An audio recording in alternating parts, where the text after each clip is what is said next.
Hey, I'm Dustin. And I'm Steve. Welcome back to the Wedding Photo Hangover podcast, the finest phototainment in the world. We are an irreverent look at photography. This podcast, like aspirin, will help you recover from your wedding hangover.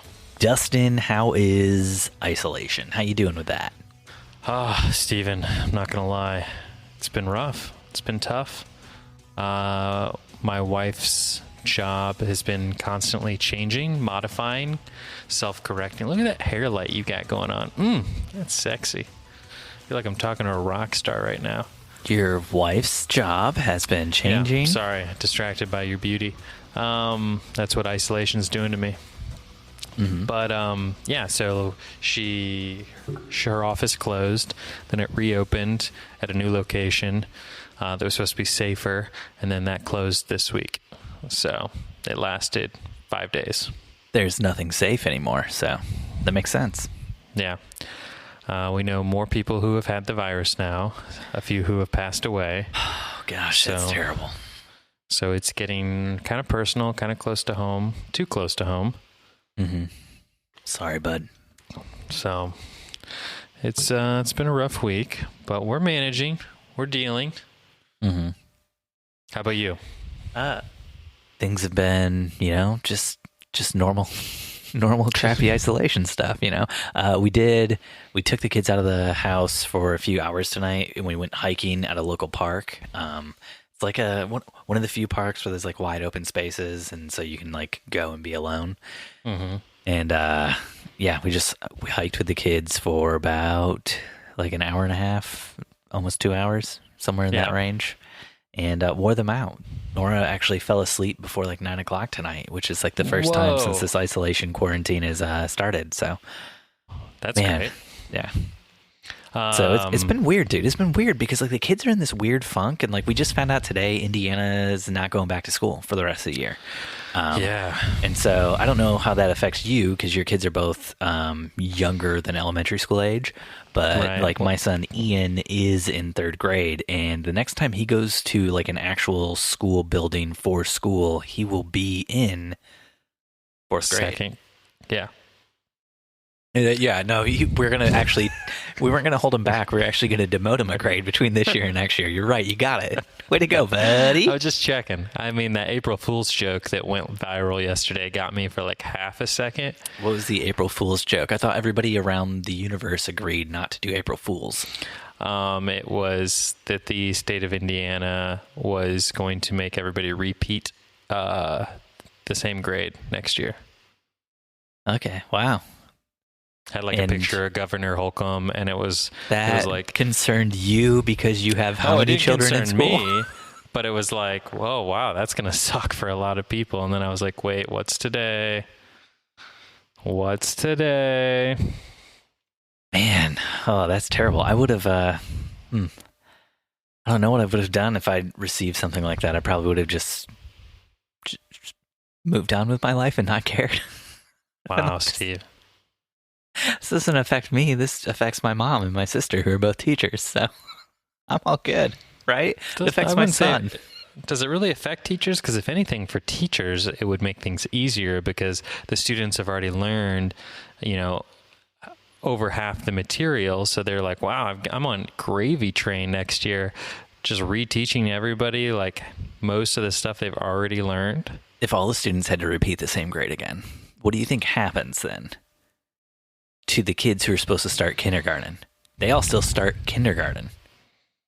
So now you have a bloated kindergarten class with double the amount of kids. It's just like moving up through the ranks, being like double the whole time.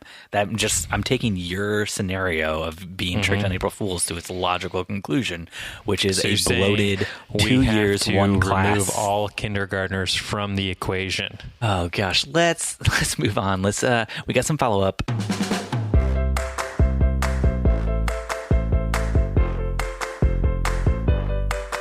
Someone who wished to remain anonymous wrote in to ask a question. Why is it that Dustin and I share when we've been featured on other podcasts in the Facebook group and on our podcast? Dustin, do you want to take that one? I guess I don't understand the question. Why do we share what? that we've been on those other podcasts, like when we do a post, like when you were on a Hope Matchett's podcast, do you remember that? And then we shared that to the group, and we're like, hey, Dustin was on another podcast, check it out. So the person was asking why we share that kind of stuff to the group and why we also talk about it on the podcast. We share it because we assume you love us and want more of us, and we are poets and we don't quite know it. And if you don't get enough of us on the reg, you can get more of us on the elsewhere. Yeah. I mean, I share it to torture people. I assume most people who are listening hate listening to the two of us, and I want them to hate listen to some other sounds of us. You know, really, really jam those audio spikes into their ears. You know. Mm-hmm. Yeah. So these headphones actually they have audio spikes inside of them. Yeah. Specifically to amplify Steven's grating voice. Yeah, sure, your words. But yeah. I don't know. We share also to help promote fellow podcasters. I mean, who knows what you guys are into, what you guys listen to, want to discover. So we oftentimes share these things because somebody graced us with the opportunity and the honor to think that we have enough wisdom to share to their listeners. So we, want to share with you guys. When someone makes the horrible mistake of assuming we have enough wisdom to share with their listeners. Like Dustin said, in all honesty, we know how much hard work goes into putting together any guest episode that we do. And so we just want to share that with as many people as possible when we get asked to guest on somebody else's podcast, because we know how much work they put into it, and we want to help them to expand their network, maybe bring in more people who are interested. Honestly, there have been a few times where we haven't shared stuff that we've done because we didn't feel like it'd be a great fit. I'm thinking like when we first got started, I was on like a comedy show that was pretty crass that I did not know much about before I went on the show, and then I was very displeased with the show that I was on, and so we never ended up sharing that one. But yeah, so that kind of stuff can happen. It can. Yeah. Doesn't mean it has to. It was like, oh man, it was just bad. They shared a song right before I came on that was like saying, the song was basically supposed to be like a comedy song saying that there are too many women coming forward claiming to have been sexually harassed. And so obviously it couldn't be true. All these women were lying. And I was just like, well, I wish I had never gone on that podcast, and I'm not going to share it anywhere. So there's like weird stuff like that might keep us from sharing something, but otherwise we're like super pumped most of the time and proud of like the stuff we get to do. So yeah. So if somebody wants to listen to that podcast, nope. It's called Nope. Have you ever heard this podcast called The Nope? Yeah, The Nopecast. So Dustin, now that we got that awkwardness out there into the universe, let's talk. What are you drinking tonight, bud? I am drinking a Taxman Brewing Company Cherry Wit-Held Belgian-style wheat ale.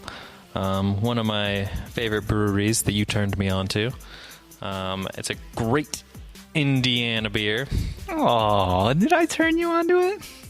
You sure did.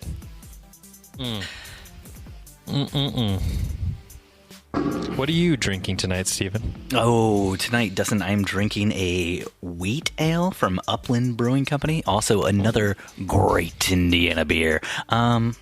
This is commonly just referred to as Upland wheat, I believe, right? I feel like everybody drank this when I was younger, and now hardly anyone does, but... Can we take a nice little beer. It's smooth. It's got that good wheat flavor to it. Smooth operator.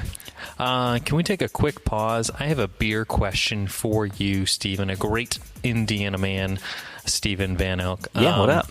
Have you used one of those apps designed to allow you to buy craft beers from breweries during this time?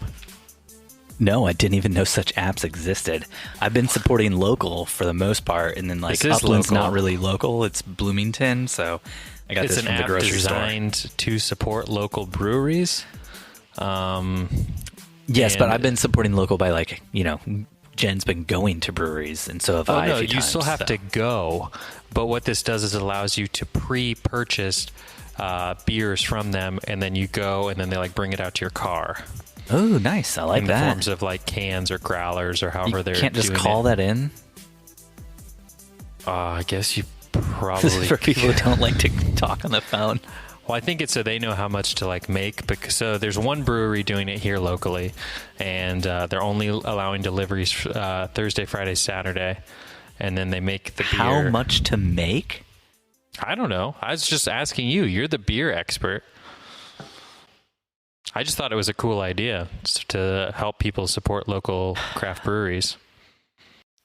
It takes like 2 weeks for your beer to ferment after like brewing beer is like a 2-week-long process. Just so you know.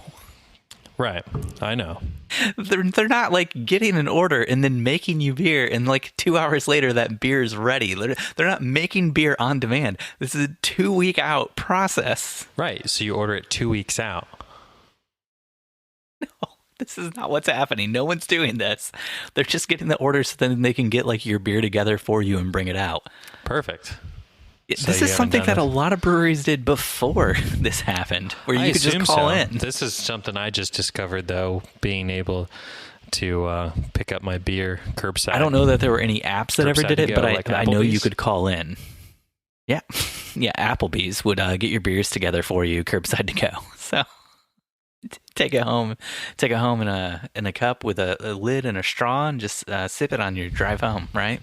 Mm-hmm. Oh, That's what I do. Don't drunk drive. Don't drink and drive. But really don't drunk drive. Yeah, also that. Dustin, let's move on to our main topics this week. I love topics. Dustin, the first thing I wanted to bring to your attention is an article I saw on PetoPixel. Ooh, PetoPixel? PetoPixel? Yeah. It's called Potato Ireland's Pixel? Most Loved Wedding Photographer is Stealing My Work. Stop it. Your work? No, not my work. The author's work, Brad Trant. So he wrote an entire thing about how his work is being stolen by the most loved person in Ireland and photographer in Ireland. And he says he was doing this because he... with all of his downtime, because he can't shoot right now, he's become somewhat of a sleuth online, and he's been like doing reverse Google searches of his images and stuff to try to see where else they might be. And he found this one guy's site where the guy had stolen his photo, and then the guy had also stolen multiple other photographers' photos. And one of the photos he found was like a newborn image, and he went through and contacted all the people whose photos he had found on this guy's site. One of the images he found was a newborn photo, and when he contacted the newborn photographer said, it's not just that image.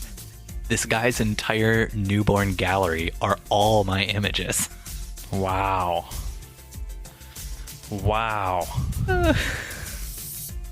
So, I mean, I looked into it a little bit. The guy who's apparently stealing the photos, his name is Derek Muldoon. I've never heard of him. I don't know anybody else has ever heard of him. Ireland's most loved wedding photographer? Highly doubt it. I think he's just some random guy trying to start a business.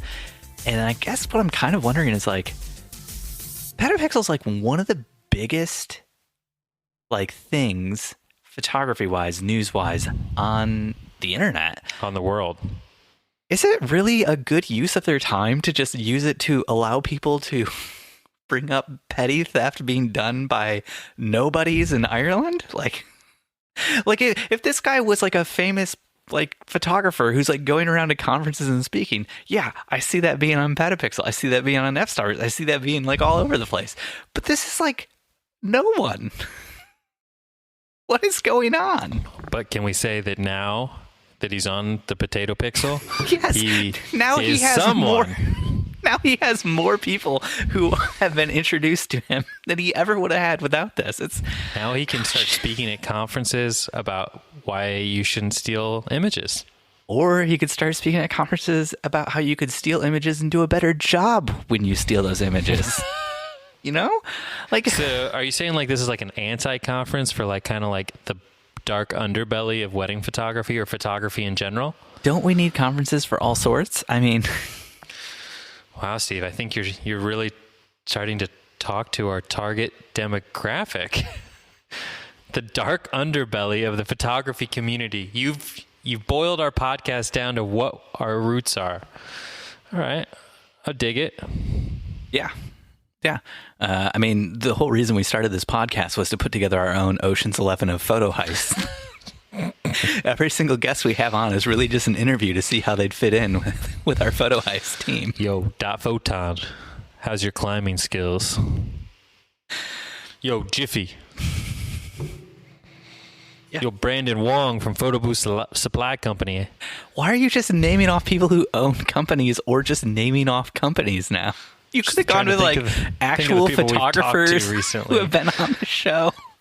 Photographers, what are they going to do for our crew? I don't know. You said, hey, Boris from Photon, how are your climbing abilities? Climb up and he could like code his way into anything. But you could have said climbing abilities for any person in the world. Our goal is to pair up with Photon and shrink the Empire State Building. Literally, Kat Echo Boom White, who was on our podcast in January, said she was leaving our podcast to go to the climbing gym because she loves to climb. Like, if you're going to talk about climbing, why don't you go with someone who talks about climbing to us? Talked about climbing to us. Because, Steven, sometimes I'm losing my mind in quarantine right now. I'm losing my mind. I'm sorry. Have you got another job yet? Speaking of, are you like selling nail polish online or doing anything else yet? I see that. Look at that. Yeah. I mean, as you can see, if you're watching the video, oh my fingernails are all painted quite well, I might say. You know, some multicolored, one hand just steel. Yeah, beautiful. And you can buy all of Nora's finger colors on Redwood Lane. Nora Fingers.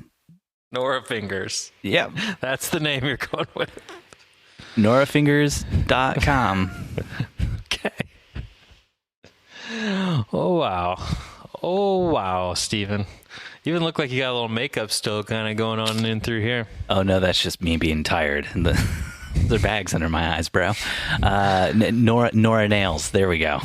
Nora Nails. That would have been a better one. Nora Nails. Yeah, alliteration. We got it there. The old Nora Nails. Oh, man. No. Nothing yet. I mean, I'm cleared to drive for Uber Eats, but I haven't actually gotten any requests when I've had the app open. So,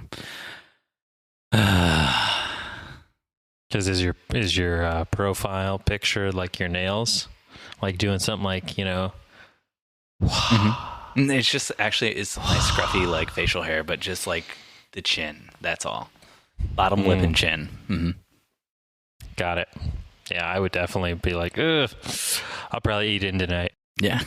You don't know how much coronavirus is in my beard, so. Or Dos Equis virus. Wow. Really? Still doing that? Still doing that. Oh, Steven. Oh, Dustin, can we do some more fake mail? I would love to do some fake mail, Steven. So we Dustin and I think we talked about this premise a while back. We've been getting like emails from someone, we don't know who, but we know who. We do? Who? Oh, we know.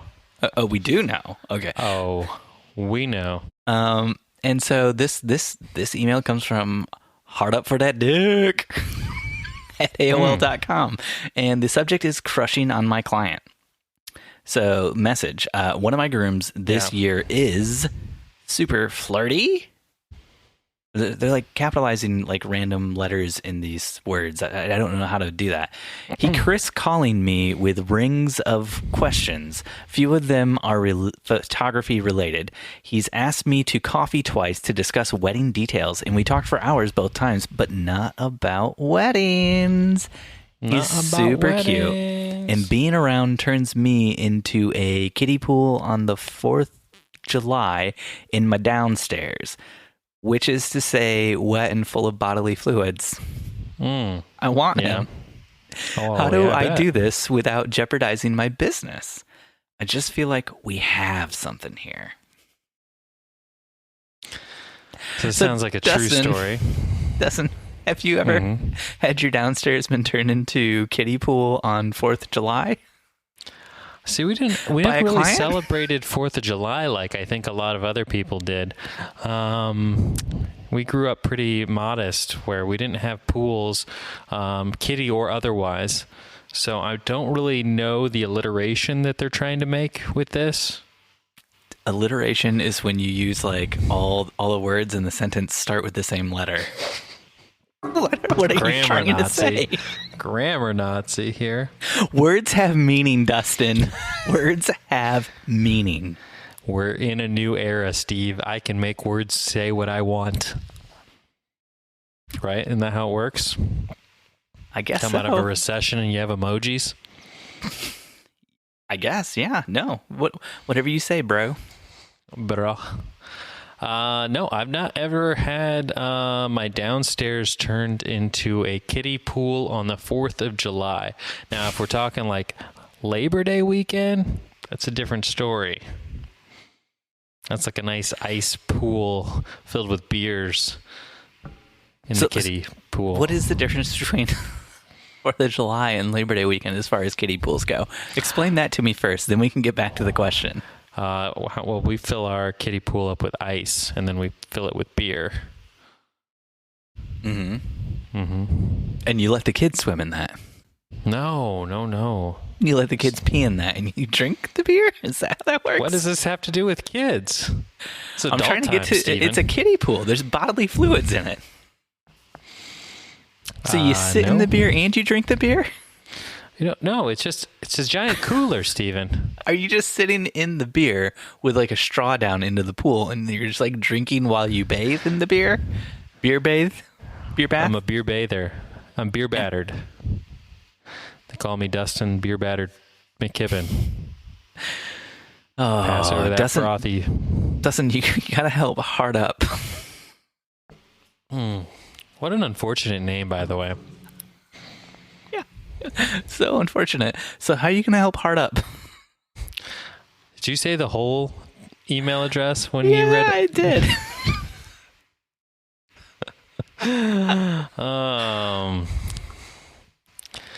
I don't know how I would help him or her without jeopardizing their business.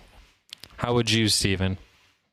You know, I think the thing you got to do here, you got to find a way to break up your client with their significant other and then,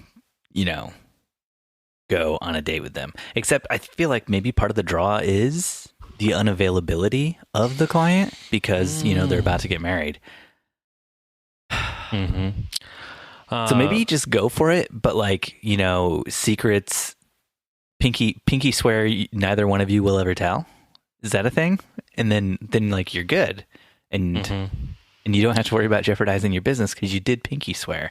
I mean, and that would be illegal to break a pinky swear. I mean, for starters, I would probably stop meeting him or her in the coffee shop that allows you to sit in kiddie pools to drink your coffee. I think that alone would probably clear up some of the awkwardness and misconceptions. Yeah. Plus, meeting in a coffee shop, that's just like a bunch of witnesses there who see you there, and now your business has been jeopardized by your own foolishness.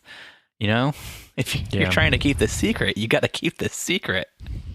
Unless it's sort of like a back alley coffee shop. Oh, yeah. Yeah. A seedy underbelly coffee shop. What's the place they go outside of Diagon Alley to do seedy stuff? The Malfoy's house? No, there's another alley that Harry ventures down where it's all bad people. Yes, I'm familiar. It's where Hagrid rescues him in the first book. Yes, you don't remember it though. No, it's Nocturne Alley or something. Nocturne Alley. There's my Harry Potter trivia, boy. Goodness gracious. I lost that trivia game. I lost that Harry Potter trivia game, just for the record. Oh. Anyways, what about Melissa?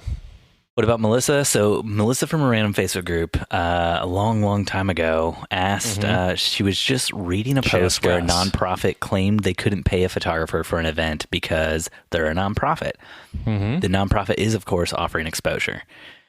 Those exposure bucks. Yeah. Melissa was wondering if it's a thing where a nonprofit can't hire vendors.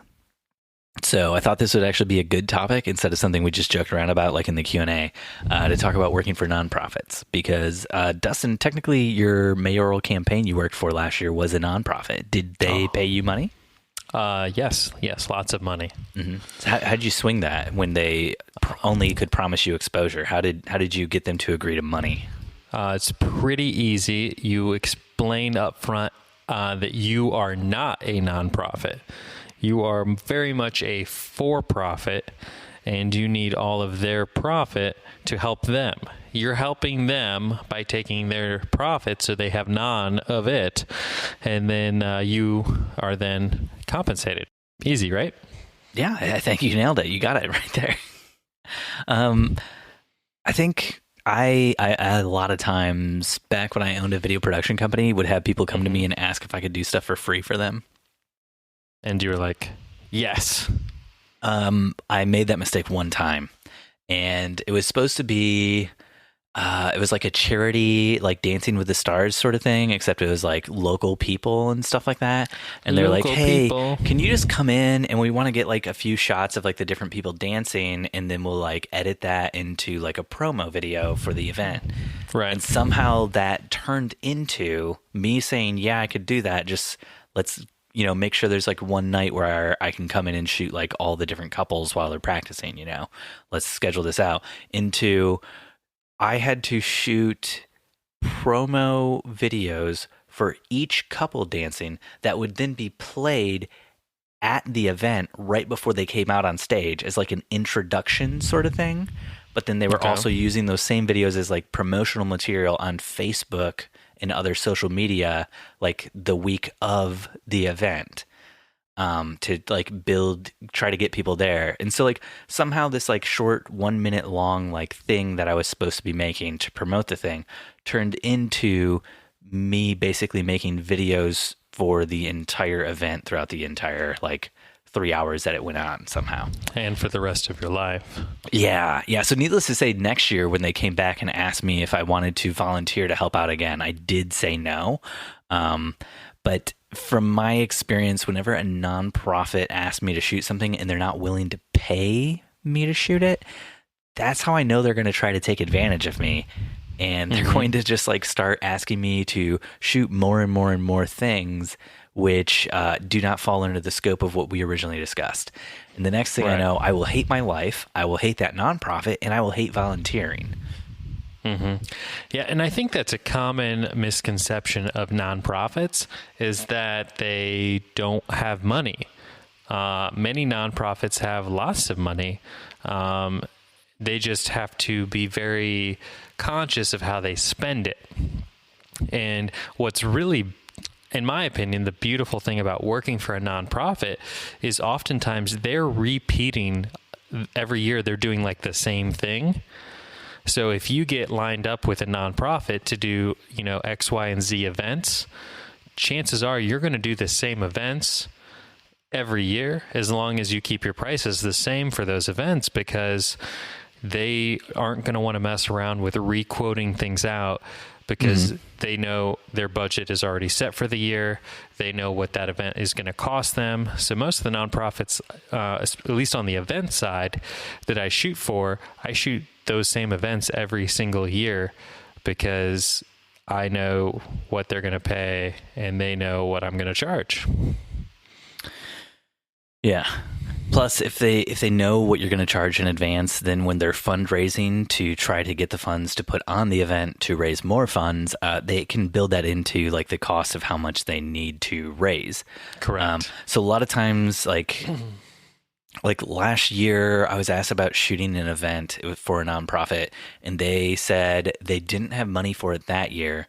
Right. But if I could let them know how much it costs, then maybe next year they could build that in to how much they needed to fundraise for the event. And I still told them no, because once you do the work for free 1 year, they're not going to have you come and like pay you to work, in my experience, the next year or the year after. So I feel like you got to set those like hard limitations of, I expect to be paid for the work I'm doing the very first time. And if they have to like go out and like beg a donor or, you know, whatever to get the money together, then that's something they have to do. Because if you just volunteer, they're going to expect volunteer work. And the other thing to be cautious of in the nonprofit sector is being consistent with your pricing. Because what I've discovered, at least, is that a lot of the people on one nonprofit board, you know, they will float around to other nonprofit boards. Mm-hmm. So like I'll shoot for one nonprofit, and then somebody on that board or somebody's spouse that's on another board will hire me and expect me to do a similar service for them at the same rate I did it for the other one. So you have to be very conscious of like, oh, I'm going to give these guys a break because, you know, my friend's a part of this. Because, you know, then you're going to find yourself losing work because now all of a sudden they're like, well, you cut them a deal, but you're not going to cut me a deal. And then you're like, well, just get my friend on the board for your place. And they're like, oh, we magically just got him on the board. Do you see how that works? Friend's on all the boards. Yeah. And now your friend's LinkedIn resume looks a lot better. And your bank account looks a lot worse. There's one nonprofit I used to work with where we would shoot video of an event they did every single year. And then they would pay us to edit the video. And that was a setup we agreed to do because we believed in like what they were doing, and we would have donated money if we could have at the time. So donating like 3 hours of our time to shoot it and then having them pay us for like 20 hours of editing afterwards was worth it to us. So it was kind of like we were giving them something because in return we got a lot more. But then that kind of blew up the last year of my video production company of running that because oh man, I finished editing the thing. We printed all the DVDs. We went to deliver them. The guy pops the DVD in, watches it, and like halfway through the thing, he notices he like flubbed up when he was speaking because he was like the speaker, and he flubbed up and like stuttered on a line. And he said he needed us to redo all of the redo the video and reburn all new DVDs because he didn't want the people he was sending the DVDs out to know that he stuttered. You say, sorry, can't do that. Yep. Yeah. No, thank you. Yeah, that was a long conversation that ended that relationship forever. So, ooh. Yeah, it did not go over well. I think the only time I've ever messed, we used to really push designing save the dates for our brides, and I designed the save the date and I put the wrong date on them. And then I did it again when I reprinted them. Ooh, snap. How'd that go over? So I had to print them 3 times. Oh, man. Yeah.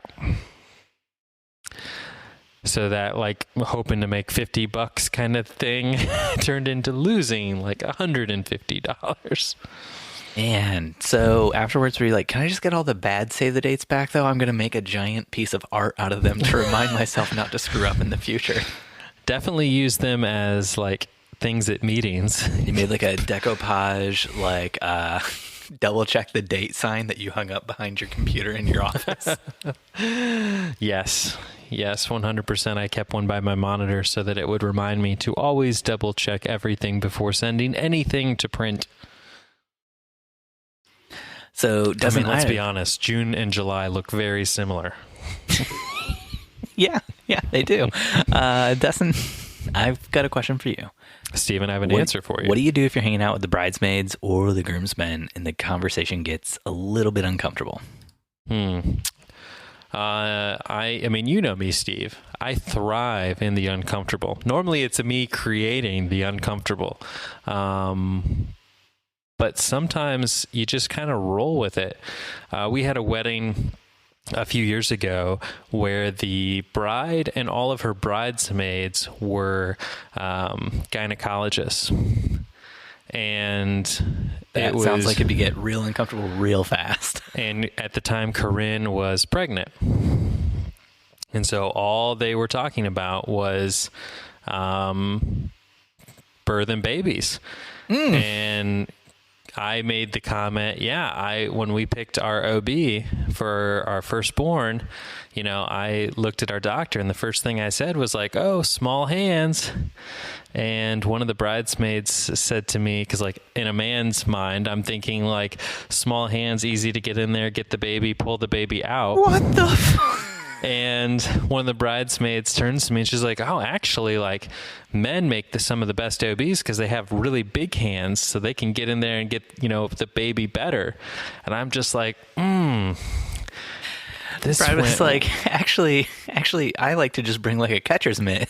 Use that to get all up in there and get that baby. Do you know how gigantic the vaginal opening's going to get? So, yeah, you can get a lot of hands in there. Why are people putting hands in there? Don't we have like tools now? Don't we have vacuum cleaners? Have we not evolved past the point of hands? Yeah, I remember when we were in Africa, they use like a vacuum cleaner with like a suction to like go on top of the baby's head to help guide the baby out of the birth canal. Okay, that sounds interesting. Yep, apparently that's how it was done back in the day, and that's how they still did it over there. Except back in the day, I assume means before electricity existed, so it's just like somebody with a giant big straw just like sucking really hard, like they're like, hey, somebody go wake up Matumbo. We need him to grab the hose. we need him to huff some embryonic fluid. Okay. Speaking of uncomfortable conversations. Oh. Why, Steve? Have you had an uncomfortable conversation with a bridesmaid or a groomsman yet? I mean, with groomsmen, it typically is normally, at least here in Indiana, starts to head in the direction of politics or some sort of racism or sexism, and then I just sort of like backpedal out of that. Those all sound like Fort Wayne problems. I've never experienced that sort of stuff in Indianapolis. Yeah, you should get out more. The only time, I think I've told this story in the podcast before, but there was like there's one time I was shooting the groomsmen and a dude just like showed me his phone and it was just like, check this out. And it was just like a pornographic GIF. And I was like, what the may have dropped the F-bomb there with those guys. That was real awkward. And then I just kind of was like, all right, guys, so I think I've wrapped it up in this room and I'm out. Yeah. I mean... I was very uncomfortable in that situation. And I very much wanted to get out of there. So, yeah. I just did. I just got out. I mean, I was definitely uncomfortable in the wedding I did in Mexico a while back, where I was shooting video with a longtime friend of the show, Jason Mann, and the bride was literally sending scandalous text messages to another man while we were photographing. Like, she was like in a massage, and... I'm sorry, in the photo she was in the massage, or like she was getting a massage and you and Jason were there with her? She wanted photos of her getting a massage, and so Jason and I got a massage, which sounds much more awkward than it is. It is, yeah. We're at an all-inclusive resort, and the package came with a free massage. A couple's massage that you and Jason took. Yeah, got it. Yes. And yeah, he... checked on her and he was like, yeah, she totally was like sexting with another guy. That's the same wedding where the groom ended up like throwing his ring in the pool by the end of the night. I think I've shared this story before. Mm-hmm. Yeah. Wow. Yeah. That's rough. Yeah. Speaking of Mexico, that's where I was supposed to be tonight, shooting a rehearsal dinner for a wedding tomorrow. Oh, but I'm sorry about that. Yeah. That wedding gets shut down by the Rona. Shut down by the Rona. We're supposed to do a Zoom margarita toast or tequila toast to the bride and groom tomorrow. Like virtual. Just you or like all of her guests? All of the people who were supposed to be there. All of the bride and groom's very best friends and also their photographer, Dustin. Yes. Man, that won't be awkward at all. I like to think I'm everybody's best friend, Steve.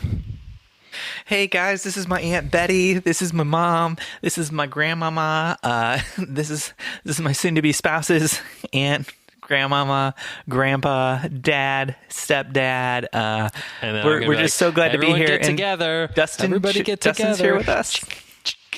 I'm taking screenshots. Let me rearrange your Zoom boxes. Got to get these photos so I can not have to refund the wedding package. I need all of these screenshots of you guys on just a solid color background that does not match the color of whatever shirt you're wearing or your skin color. So yeah, let's get this done. I think my background is too white. Yeah? I mean, I complained a lot before we started the episode about how terrible I thought your whole setup was, but we could start talking about that again. Dustin is currently podcasting, and he has like a computer in front of him with like a camera that's just set up, capturing his gorgeous face. You can see part of his infinity wall behind him. You can see what looks like a light stand and a light on another light stand, and then you can see like some pallets behind him. It's got this like really cool industrial feel, and you just kind of feel like you're in the studio chilling with D-Mac, you know? And then like he has a camera set up to the side, pointed at him from like a side angle, and it's like the lighting's really dim in the place where he is. So in order to get like his face exposed properly, like the infinity wall behind him is all blown out, but also like the lighting is a little bit tungsten, but he didn't white balance for that tungsten. So like the infinity wall isn't just white. It's kind of like a yellowish white. And I mean, this is just what I'm seeing in the Facebook Live right now when I glanced over. So that's kind of the setup we got going on as professional photographers. I, on the other hand, am in like a completely dark room, a cave. I have two lights on either side of my computer and then a light behind me. Yeah. Yeah. Yeah, it's a beautiful setup on both ends. Is it? Yeah. Yeah. Uh-huh. I mean, every time we do this, I'll have it a little bit more dialed in. I can't wait to see what it's like when it's more dialed in, or just dialed in at all.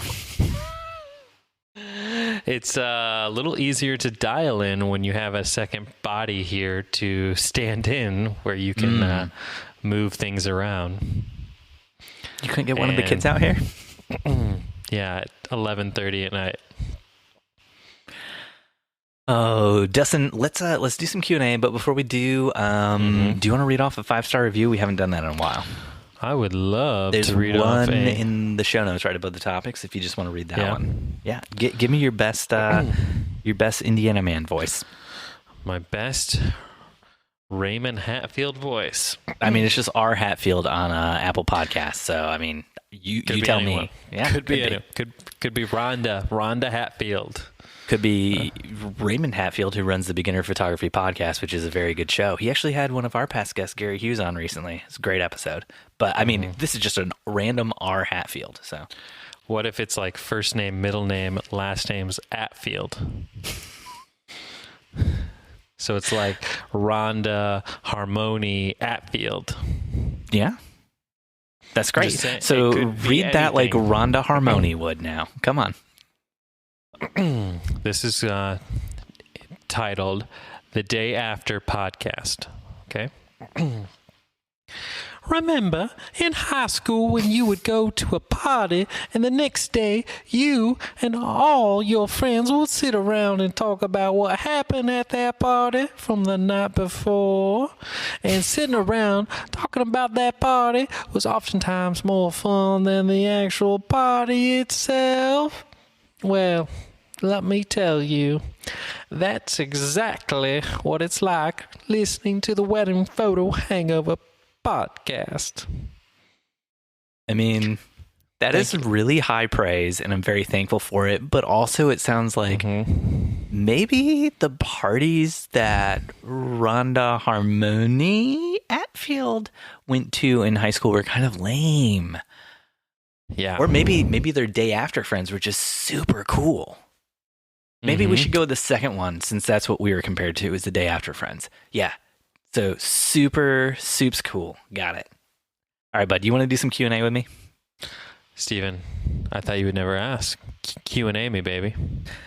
Let's do some Q&A. But Steve.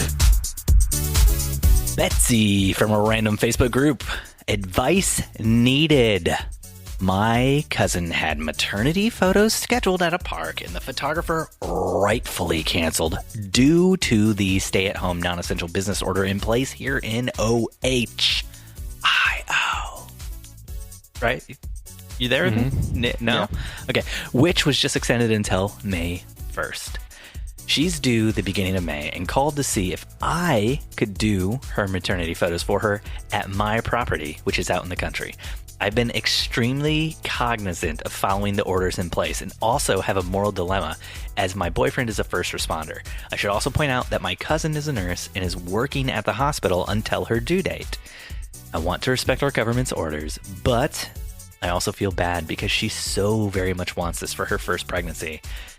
So, DMAC, how do you guys feel about doing a portrait session on a private property during this time? Honestly, Steven, it's been really tough because even though with everything going on, we're still being asked to take photos. And, financially, you want to generate that revenue, generate that income. So I am taking extra precautions and being super cautious and taking extra sessions.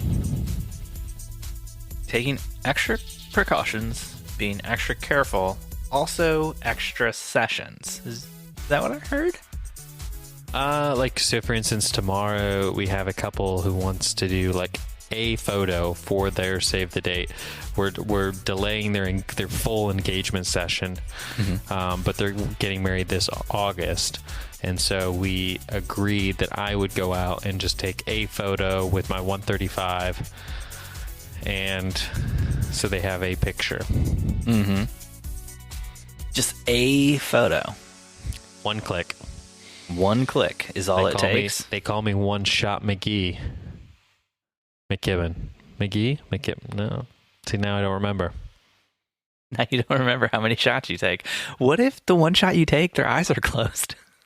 That's too bad. That's all I agreed to. That's all I charged for. One shot.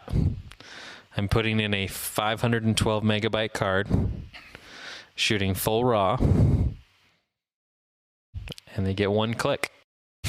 One click is all it takes. Oh, Betsy. Could you maybe, and I'm just spitballing here, I'm going out on a limb, could you maybe convince your cousin to get her boyfriend, is that what she said? Yeah, you get your cousin's boyfriend to go out onto their property, and you could do like a Skype session in and just tell him how to shoot it. So then she still gets those maternity shots she wants, but you also aren't, breaking that stay-at-home thing. Have you thought about that? Like now, like we are direct-to-consumer people here as photographers. We sell direct to consumers. What if instead of, we can't obviously sell photos right now because we're not allowed to leave and go out. What if we start coaching instead of other photographers like so many people are trying to do? What if we start coaching clients and we just train our clients to do better photos? You Skype into me, $75 for 1 hour. I'm going to teach you to do those photos nice. Get your iPhone out, get your Google Pixel out. We're going to do this. I'm going to teach you how to do it up right. I'm going to teach you about that window light, I'm going to teach you about that ISO. Whoa, getting a little bit too complicated there, buddy, We're talking cell phone photos. In search of Oprah? ISOO? ISU? Dustin. Wow. Betsy, don't go out. Stay home. Kenzie Ray McMullen asked earlier today in the Facebook group, how thick with two C's will Steven's mustache get by the end of this pandemic? Have you ever seen a 70s pornography, Kenzie? We'll wait. She's watching live right now. We'll wait for her response. We'll just leave a bunch of silence in while we wait. I'm vamping right now so that Kenzie has time to tell us about whether or not she's watched a 70s pornography. So Kenzie, just, go ahead, get on your little Facebook, tappity, tappity, tappity, tappity, tap, and type it in. Your response. All right. Well, if she's doing that, Dustin's going to tweak his lighting. Yeah. I don't know, Kenzie. I want to shave it off. I want to shave it off right now. I want to shave it off so bad. It's getting to that point where you can kind of feel the mustache every time you do that breathe. One more time with the colored nails. It really brings a certain ambient. You can feel the mustache every time you breathe, every time you eat anything, every time you just think about mustache, and Kenzie finally gave us a response. She says, LOL, no, she's never seen a 70s porno, Dustin, but she does know what you mean. Wink. I added the wink. But wink. I felt the wink. I felt the wink when I was reading it too. Wink. Yeah. So, Kenzie, I also have no idea what a mustache on a man in a 70s porno looks like. Wink. But I think we can all imagine Burt Reynolds. That's where I'd like to see Reynolds. It go. Yeah. Give me a good a Tom Selleck. Are you growing the chest hair out too? I can't. Wow. And Kenzie says she wants my mustache to look like Ron Jeremy. So yuck. I want it to look like Ron Burgundy. Yeah. Dustin, are you gonna grow out your facial hair? Sorry, I lost you for a second. Say that again. Are you gonna grow out your facial hair at all? What are you doing with that glorious face? I grew it out and I've already shaved. Shaved this morning. So not growing it out. When you shave it, that's not growing it out. See, I've been doing more and more of these live videos for other people, and so I need to constantly be looking good and manicured and beautiful. So I've been shaving my whole body so that in case this pandemic gets really bad, I have a pod in the basement that I can lock myself in and be retrieved in 25 years. I love it. Yeah. Yeah. Yeah. I mean, maybe you could take some of the hairs and clone yourself, or maybe just, you're shaving so much, instead of throwing the hair away or washing it down the drain, just maybe start saving the hair. And now you're making hair Dustin. And I was actually thinking we could make pillows and sell them on Etsy. Yuck. So much yuck. Oh, man. James Kelly asked in the Facebook group earlier today, and if you're watching live, if you want to ask a question, we will prioritize that. James Kelly asked in the Facebook group earlier today, why don't you like Creed and Nickelback, Steven? Dustin, do you want to take this one? Steven loves both Creed and Nickelback. He just, for the sake of our listenership, pretends not to like them, but he actually has a Creed tattoo on his low dick. Back. What? Yeah, back. What was I even saying? It's I think you were saying you have a tattoo of a dick on your back. It's got stabs. That's with correct. An arrow pointed down. It's just lots of weirdness there. Awkward. Yeah. It's my cross to bear. I have to pretend not to like those very good bands.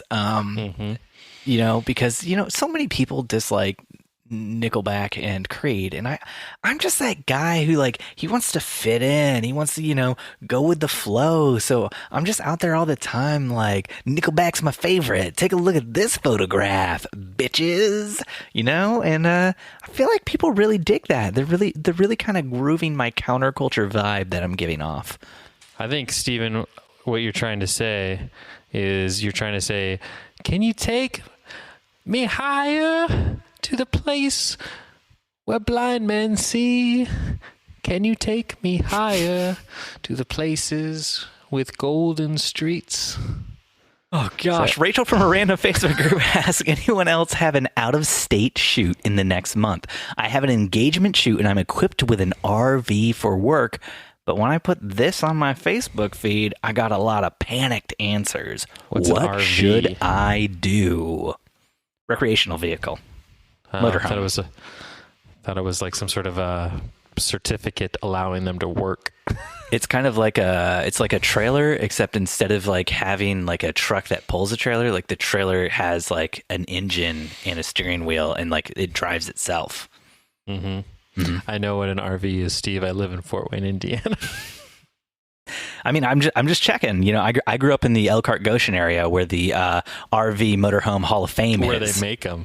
Yes, also where they make them, but more importantly, where the RV Motorhome Hall of Fame is, which I can only imagine. It's just it's not seeing the numbers it used to see as far as people traveling there to see all those good RVs and motorhomes throughout time immemorial. I'm afraid that I don't know how that museum is going to hold up. If you live in the Elkhart or Goshen area, or maybe if you're just a fan of RVs or motorhomes, consider jumping on the good old interwebs and doing a Kickstarter or something to help the RV Motorhome Hall of Fame get through this difficult period of time, which I'm sure that is a nonprofit organization which would love it if you worked for free for them and give you exposure, and definitely not something that the RV and motorhome companies in that area put together to show off their own things that they made. And it's probably all on the up and up. Don't worry about it. Mm-hmm. Yeah, 100%. It's definitely not a giant sales convention. So what should Rachel do? Should she go out of state for a shoot in the next month? It's an engagement shoot. I would say, considering weddings are getting canceled, I mean, it all comes down to your own personal belief system and how much you want to spread this virus or contract this virus.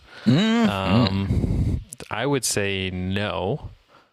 We have engagement sessions at the end of May that we're even, not sure if we're going to even do those, because those are out of state and require flying.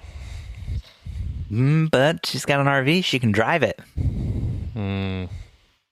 Like I said, it comes down to how safe you feel and how safe you feel, in terms of this comes others. From Dustin, a man who is currently still going out door to door, house to house, licking refrigerator doors. I mean, shooting that real estate stuff, spreading the Rona all over Fort Wayne. Don't be Mr. Rona. Doing the Grim Reaper's work up there. Sharona. I don't like how much you like this. You should feel shame when I do this to you. I don't like that you're like feeling glorified by this.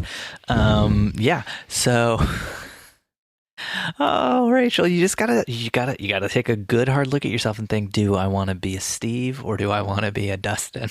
Do I want to be a bright soul? That's my halo. That's my halo. Oh. I'm actually broadcasting to you from heaven. But if we could, Rachel, one thing you have to look at is your state. Do they have some sort of mandate that says you're not allowed to go out and work unless you're part of an essential work sort of situation? Because if your state has something like that in place and you try to leave in your RV to go do a shoot somewhere, you could be getting slapped with a fine depending on what state you're in and how much things change between now and then. Very true. Some countries are doing like $1,500 fines for people who are leaving, like to go out into public and not social distancing and stuff. I don't know that any states have gotten that drastic yet in the U.S., but as things get worse, it could happen. So, I mean, somebody called the cops on us. When was it? Last week? Because we were at a playground, a community playground, like one of those kind that are like in a neighborhood. Which is the place you are not supposed to go right now. Playgrounds are bad. Yeah, a week ago. And yeah, somebody pulled by in their minivan and called the police. Wow. Should have called the police on you and they saw you going to fly your drone, a few streets over without, having it in your line of sight, but whatever, to each their own. I had it in my line of sight. I was on top of my roof doing it. The cops are going to get you one of these days, and we don't know what they'll get you for, but we will know when they get you that you deserve it. As long as I can still broadcast to you live. The other thing, Rachel, to consider is if it's out of state, the states you might have to travel through to get to the state where the shoot is might also have different rules and laws in place by the time you get around to the shoot. It would be safest, especially it's an engagement shoot. Like, you can do an engagement shoot whenever. Like, just postpone that till a later date. It's not a big deal. This isn't like a once in a lifetime wedding. This isn't a proposal. Like, events that only happen once. Like, it's an engagement shoot. An engagement shoot is literally a couple's portrait session. You can do those whenever. So I don't know why you would risk your life, risk your client's life, risk the lives of everybody you yourself might see after that and your clients might see after that, just to do a shoot that could be done whenever. Which is actually something I've said to my clients on multiple occasions before the corona thing happened. So do you encourage most of your brides to do them like the day before the wedding or something? I'm like, let's meet up 7 a.m. As the sun's rising. We're going to do your engagement shoot, and then you guys can split up and go get ready for the wedding. Like, after that, I'm like, there's no sense in, bringing more danger into our lives. There's car travel, there's diseases, people get burglarized and robbed and held up and all sorts of crazy stuff. Right. It's a crazy world we live in, Why would you take any chances? Why would you not take all the chances, Stephen? YOLO. You only live once. You ought to look out. Yeah. That's why, bud. Gene from a random Facebook group says, if you got an inquiry for a date 3 weeks from now, would you take it? Yes. Dustin, you're a married man. You're going to go on a date with someone in 3 weeks? 3 weeks from today, or 3 weeks from in general? Today. In general. No, this was asked like yesterday in a random Facebook group. So this is 3 weeks from yesterday. I mean, I have made the comment, if you were a courageous individual with zero care, now would be a great time to get a bargain wedding, as long as you only want 10 people. Yeah, I guess, this is why Dustin's going to hell. Or heaven. Cannot stress enough how much that's not true. Heaven. I personally don't think you can take an inquiry for a date that's 3 weeks from now in the middle of a pandemic. Our schools are shut down in Indiana for the rest of the year. Most counties I know aren't issuing marriage license right now unless you have like some sort of special need for a marriage license. Boom, Steve. So I don't know what's going on in your licenses. State. Let's make them.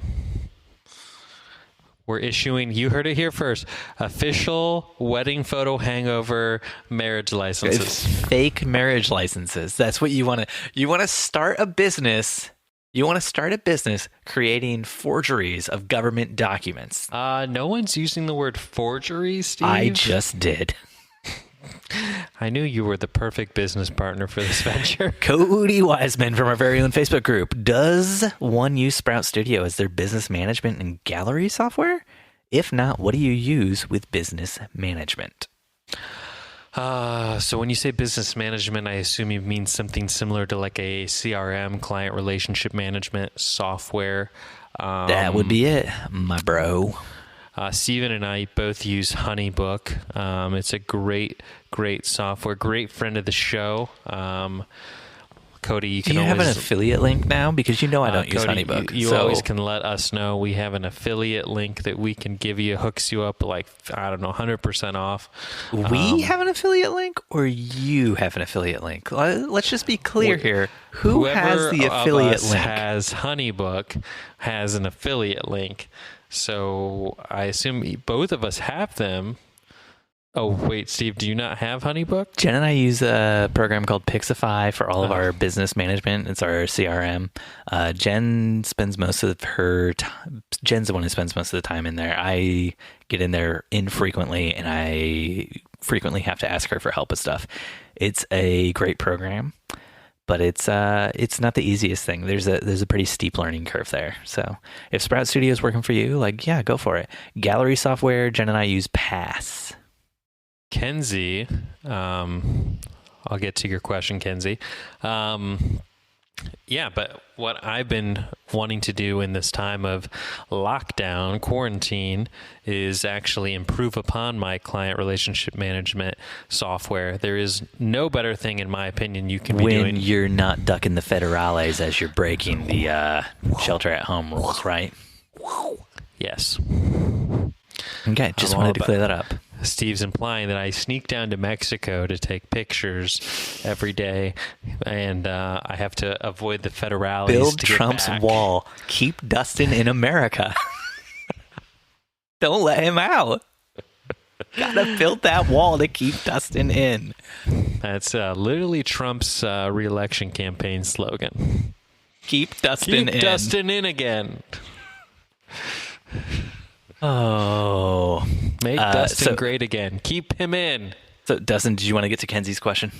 Kenzie asked just now. Let me throw her question into the feed because I think it is a good one. Kenzie wants to know, are we, Stephen and I, going to enter this year's shoot and share contest, being that we are both locked in our cells of podcast glory, and with nothing better to do than enter the largest photo contest in the world. I don't know why anyone would enter. I'm just going to throw it out there. I've entered before, and all I can say is, so I'm in the shoot and share group, and you are the shoot and share group. You literally are the group, and we're friends with people who work for Pass. One of our past brides works for Pass. So they're the people who do shoot and share, right? Pass. Show it. Show it. But aren't they all the same company? Yeah. I don't know. Anyway, so I probably shouldn't throw shade at it, but I am going to. If you're in like the shoot and share group on Facebook during the shoot and share contest, it's just people like posting stuff and they're like, "Oh, I left the shoot and share contest up and my dog walked across the keyboard and voted a bunch for me." And you're just like, what's the point of this thing? Other people are like, "I let my 3-year-old vote today." And it's just like, the idea behind the thing when it first started was like, photographers are voting on photos that they think are good. And so you can kind of get like an idea of like what's popular in the photography world, not necessarily what's good in the photography world, but what's popular.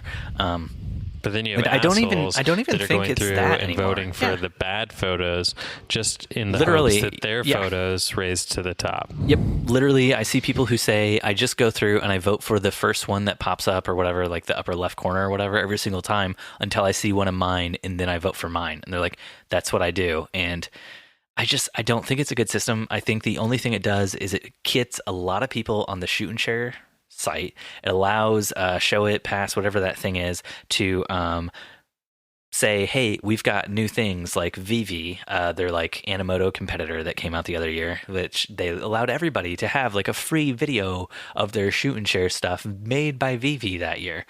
So it's a very great marketing tool for them. We're not getting anything out of it as photographers. Mm-hmm. Oh, it's probably the best marketing tool for them, because now they've harnessed all the photographers in the world's information and then by entering the contest, you're giving them access to use your photos to market themselves. Yeah, it's one of those things. It's very beneficial to them. It's not very beneficial to you. And one of the biggest things I see every single year in the shoot and share group and in other Facebook groups that I'm in are people complaining about the mental stress and anguish that the shoot and share contest puts on them, because they feel like they have to keep voting and they feel like they're on there voting for a long time. And then when they don't see their photos make it to the next round, they feel heartbroken. And when they don't see their photos in a current round while they're voting, they feel heartbroken. And I just hear these really, really sad stories, and a lot of them all across the web. So I honestly don't think it's good for your state of mind, for anyone's state of mind. I think it's a net negative as a contest for the industry and for individual photographers. Net negative. Just for you, I will enter a photo. I might enter, I might not, I don't know, but I don't think it's a great thing. Last year, I think I entered a few photos and I don't think I ever voted once. It's not, every time I get to the voting thing, it just feels icky because I know what I'm really doing is I'm looking for my own photos. And it's just like, I don't know. I feel like there's more value in like what like the PPA does with their contest system, where like you get like judged by judges and stuff like that, than there is in something like Shoot and Share. So Steven, why don't we do this? Why don't we start doing a live photo critique? Nope. Wedding photo hangover style. No, that's poison. Molly Maher from our very own Facebook group says, looking for advice from people who have been in the game longer than me. I've seen a lot of other photographers doing it, and I just need to know, at what point should I join an MLM? And how do I know which one is right for me? Help. That's probably the easiest question we've ever gotten, Molly. The best MLM is the Wedding Photo Hangover Challenge group. You buy challenges from Steven and I, and then you sell those challenges to your friends. Mm-hmm. Yeah. Explain how this works. And my PayPal is probably Steven Richard Van Elk. I mean, our PayPal is Wedding Photo Hangover. I'm sorry. Do the Steven one though. Yeah. So it's simple. You buy the challenges from us, then you sell the challenges for twice as much to your friends, and then they sell the challenges for triple to their friends, and then so on and so forth. Easy. Yeah. I think that's by far the easiest way to go about it. But I mean, if I were getting, the more you sell, the more you raise up in the challenge ranks. Okay. This has gone far enough because you haven't actually said what a challenge is. All of these MLMs actually have like a product that they sell. No, you got to give them a taste. You got to give them a taste of that first challenge, bro. First challenge is to sell 10 challenges. If I were getting into an MLM, I've been looking for an MLM that, one, says it helps people, two, like can't be proven to actually help or not help people, and three, one that not a lot of people are in yet, because the main thing with MLMs is you got to get in at the beginning. That's how you make all that money before that MLM goes bankrupt or gets sued for fraud or whatever. And, you really want to get in there real quick, real fast. You got to hit it hard, and you got to be careful who you're hitting. So basically what you want to do with any MLM is you take a look at everyone who would be a possible client for you in the photography world, and you scratch them off your list. You're never contacting them for the MLM. Now you look at everybody else out there who has shunned your photography and never hired you, never recommended you. Those are your MLM clients, because you don't want to do a fraudulent MLM and then lose all your photography clients, and then you have an MLM business that's not really a business. You're just like a sales consultant for some company that's tanking and going under while you're also tanking your photography business. So, you do the photography and you do that well, and then you do the MLM to a different set of people. What about an MLM, Steven, that caters to MLM people? That's like every MLM. That's like literally every MLM caters to other MLM people. You know who the best MLM clients are? It's people who work for another MLM. They're like, oh my gosh, you sell Thrive? Let me tell you about Tupperware or about Avon or about Monate or what is it? Essential oils, and they're just like, oh, yeah, that sounds like a great product. How could I buy some of that? And how could I also start selling underneath you? Your main target with any MLM is other MLM associates. Steven, my goal is to just sell under you. Well, yeah. I mean, I want you under me too, bud. So you're so funny. Thanks for listening to another episode of the Wedding Photo Hangover podcast. If you love the show, please leave us a 5-star review on Apple Podcasts. If you want to connect, we're at Wedding Photo Hangover on Instagram. Dustin, my man, is at Dustin_McKibben, and I'm at Stephen Van Elk. We have an awesome Facebook group you should join. Just search for Wedding Hangover. If you want more content, head over to the Patreon by going to patreon.com/WPH or go to StephenDustinSaveTheWorld.com, whichever one makes you feel better. Thanks for listening. We'll see you next time your head is pounding, your limbs feel like dead weight, and your entire being aches for the sweet embrace of death. That's right, next week after you shoot another wedding. Dun, dun, dun. Oh, man. Dustin, what's getting you through these hard times? I quit my diet. Nice. And nice. I like that. It's a great first step. Has been doing a lot of baking, and that's been fantastic. I've also been doing a lot of drinking. Ooh, yeah. Tell me more. What you drinking? You bust into the other Pappy Van Winkle you got there? I almost did the other day, and then I chickened out. Man. Instead, I opened the yellow. It was when I did that live. You opened the Yellowstone. I opened the Yellowstone. How'd you love that? Which is so good. Good. Yellowstone is my favorite bourbon. No, I like it better than the Pappy that I tried when I was at your house. Yeah, I agree. So good. What else are you doing, bud? What are you doing with the kids? With the kids, we are thinking about tomorrow's goal is to investigate buying a play set for the backyard, because we've stopped letting them play with the neighbors, and that's been really hard on them. We're letting them like ride bikes separately in the cul-de-sac, just not like touch or be near each other, which if anyone out there has 4-year-olds knows that that's next to impossible. So I'm thinking if we have our own play set in the backyard, at least for some time, it will distract our own children long enough to not ask to go next door and play. Yeah. I don't think that's going to work. I think they're just going to ask if they can invite their friends over to your playset. But I'm honestly just going to say Jen and I were looking at getting a playset and decided to get a bounce house instead for our kids. And that just came in the mail today. It was supposed to be an Easter gift, and I think we're going to give it to them early. That's a cool idea. Yeah. Our Corinne's cousin has a bounce house in their basement, and our kids have been like begging, because they would go over once a week and play with them, and obviously that's not happened. Yeah.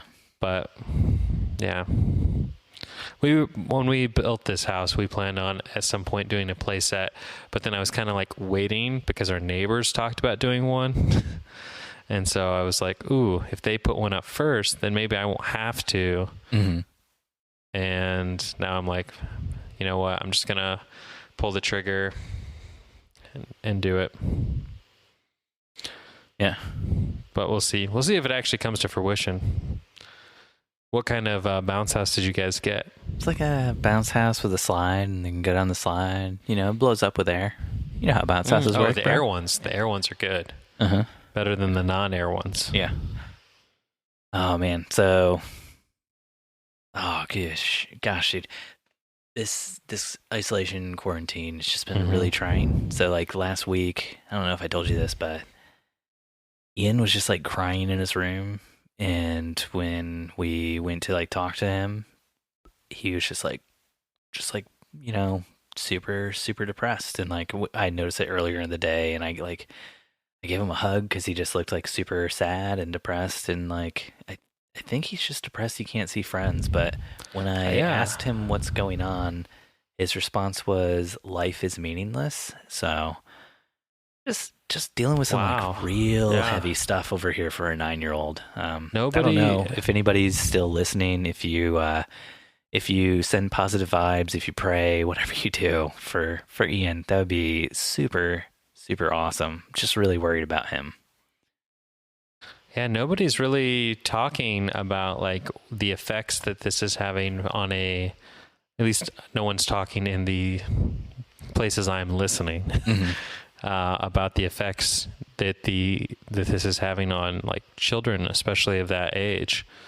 Like my kids, you know, they'll get over it because they're used to only playing with mom and dad, for the most part anyways.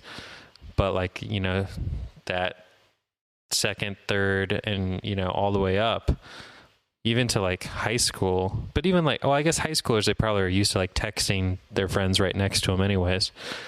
You say that, dude, but like Ian's got like Ian has a phone, he has an iPad, he has iMessage, he iMessages his friends, he's got like the Facebook Messenger for kids, so he can Facebook message his friends who There's a Facebook Messenger for kids? Yeah, so he can Facebook message his friends who aren't on the Apple ecosystem, and like it's still just taking a real toll on him. Like his best friend lives next door, and we were letting him like throw like a lacrosse ball around with him for a while, and then like we just had to say we had to put a stop to it just because he went and played at the playground one day, and it's just like, you can't go to the playground right now. Like, yeah, like that's like the virus can live on like steel for like what, like 3 days, and on plastic for 2 days. It's like you just can't go there. Like we don't know who else has been there. We don't know who they've been exposed to, and man, it's real tough. Yeah. Yesterday, Charlie's best friend, our neighbor, her dad called me and was like, "Hey, do you guys want to come over and like watch Sonic? I rented it or whatever to watch." And I was like, "Yeah, sure, you know, love to." And then I like talked to Corinne, and she's like, "No, we are now like taking this super serious." So, well, especially your wife works in healthcare and she works with older people. Well, Corinne hasn't been working in like 2 weeks, but she hasn't gone in at all. Oh, okay, I didn't realize it'd been that long. Wow. She went in once to see an elderly patient, and then that was it. She's been like going in, but not seeing. She's only been seeing like patients who absolutely need physical therapy, and so far that it's only been one person that hasn't like not like canceled their appointment. So she's done as of today. Yeah. Anyway, so, but no, the next door neighbor works in the emergency room. So that's why we don't want to go to their house, because we're not sure of like what her decontamination protocols are in terms of even with all the best decontamination, like there's still just a chance of, you know, it like the mask wasn't on right, or, you know, who knows what. Oh, absolutely. 100%. And I know that like she's almost at this point specifically seeing people who think they might have it coming in. Oh man, that's so rough. Oh, man. No, we hate to leave everybody on a real bummer, but we do have to wrap it up. Stay safe out there. Are you watching anything, Steve? Are you reading anything? Listening to anything?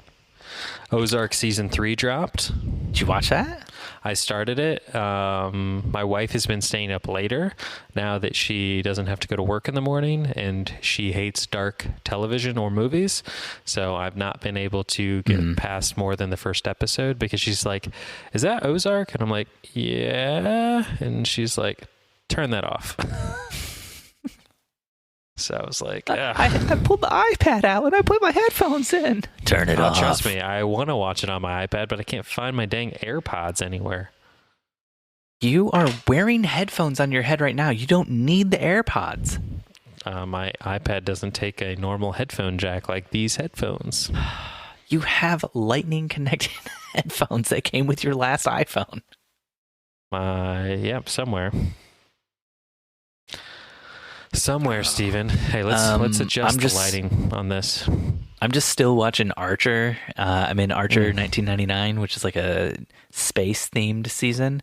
So like I think I mentioned like the whole premise was like Archer's in a coma, and so now like each season's like a dreamscape sort of thing.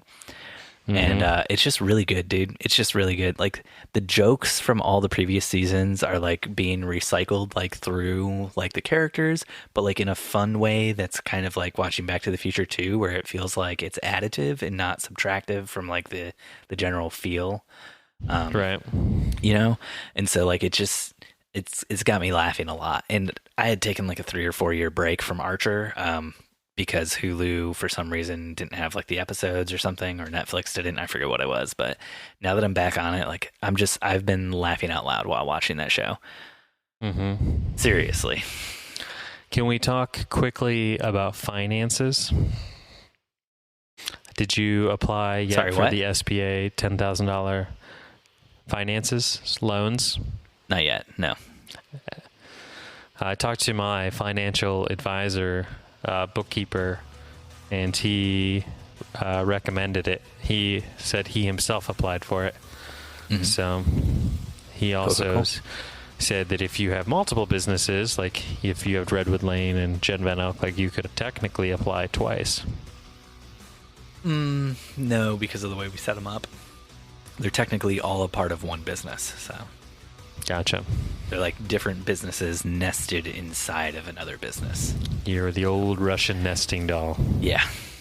That's how we chose to set them up. So that's how ours is set up. So McKibben Photography is the parent company, and then you have Dustin and Corinne, you have Big Burrito, and Union Chapel. It's like all under. If you broke them apart the right way when doing like the nesting thing, I think you could still do that, where like you could apply for whatever. But I don't think we broke it apart in such a way. Because it's not like each one is its own LLC or whatever. It's like each one is like a, technically, I think a DBA of the original LLC S Corp. So, see, what he said I could do too is the other one could be our rental property company. Yeah, that'd be smart. All right, dude, we should call this quits because we still got to do Stephen Dustin Save the World. So, good night, buddy, and good night, everybody still watching on the live stream. Good night, everybody.